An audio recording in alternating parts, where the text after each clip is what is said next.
Facebook post പിൻവലിച്ച് മുൻ MLA KK Lathika. Facebook പ്രൊഫൈലിൽ ലോക്ക് ചെയ്തു. KK ലതികയെ അറസ്റ്റ് ചെയ്യണമെന്ന് കോൺഗ്രസ്. കോയമ്പത്തൂരിൽ മലയാളികൾക്ക് നേരെ ആക്രമണം.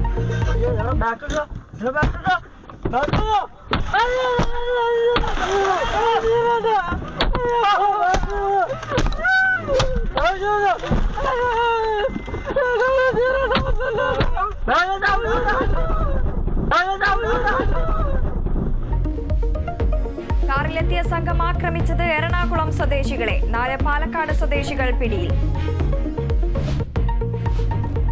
തെരഞ്ഞെടുപ്പ് തോൽവി വിലയിരുത്താൻ CPIM നേതൃയോഗങ്ങൾക്ക് തുടക്കം. മന്ത്രിസഭയിലേക്ക് K രാധാകൃഷ്ണന് പകരം ആരെന്നതിലും തീരുമാനം. മുഖ്യമന്ത്രിക്കും മന്ത്രിമാർക്കുമെതിരെ രൂക്ഷ വിമർശനവുമായി CPI തിരുവനന്തപുരം ജില്ലാ കൗൺസിൽ യോഗം.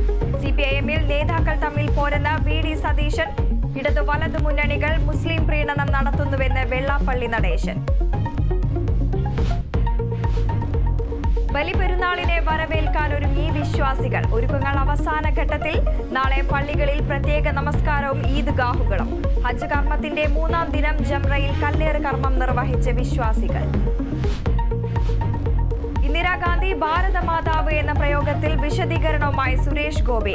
കോൺഗ്രസിന്റെ മാതാവെന്നാണ് ഉദ്ദേശിച്ചത്, പറഞ്ഞത് തെറ്റായി പ്രചരിപ്പിച്ചുവെന്ന് സുരേഷ് ഗോപി. തൃശൂർ DCC പ്രസിഡന്റായി VK ശ്രീകണ്ഠൻ ചുമതലയേറ്റു. K മുരളീധരനെ അനുകൂലിച്ച് DCC പരിസരത്ത് ഫ്ലക്സ് ബോർഡ്. നീറ്റ് പരീക്ഷാ ക്രമക്കേട് സ്ഥിരീകരിച്ച് കേന്ദ്ര സർക്കാർ. 2ഇടത്ത് ക്രമക്കേട് നടന്നുവെന്ന വിവരം ലഭിച്ചെന്ന് കേന്ദ്ര വിദ്യാഭ്യാസ മന്ത്രി ധർമ്മേന്ദ്ര പ്രധാൻ. കർശന നടപടിക്ക് നിർദ്ദേശം നൽകിയെന്നും മന്ത്രി. എറണാകുളം അങ്കമാലി അതിരൂപതയിൽ കുർബാന തർക്കം രൂക്ഷം. ഏകീകൃത കുർബാന അർപ്പിക്കണമെന്ന നിർദ്ദേശം തള്ളി അൽമായ മുന്നേറ്റം. മേജർ ആർച്ച് ബിഷപ്പിന്റെ ഉത്തരവ് ചവറ്റുകുട്ടയിലിട്ട പ്രതിഷേധം.